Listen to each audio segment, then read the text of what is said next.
Hey guys, welcome back. In this video, I will show you how to stop billing on Shopify. Let's get started. So if you want to cancel your subscription to your Shopify or your free trial, then what you can do is you can head over in here on your settings. Now in here, you should be able to see your settings in here. So you can see this billing. On your billing right here, if you can see this billing cycle, and you can head over and manage this right here. Once you have clicked on manage, you can add a payment method, but as you can see, this is not what we're looking for. So you can head over in here on the plan, and on the plan right here that we have, you can head over and click on this cancel button. Now, once you have head over and click on this, you can choose the main reason why you're closing this. So for example, let's choose this other reason right here, or you can also choose I don't have enough time.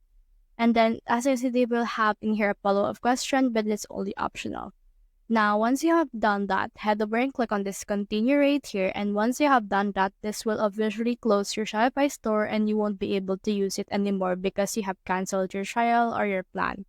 So that's the whole process. If you have found this video helpful, simply leave a like, or subscribe because it helps reach more people.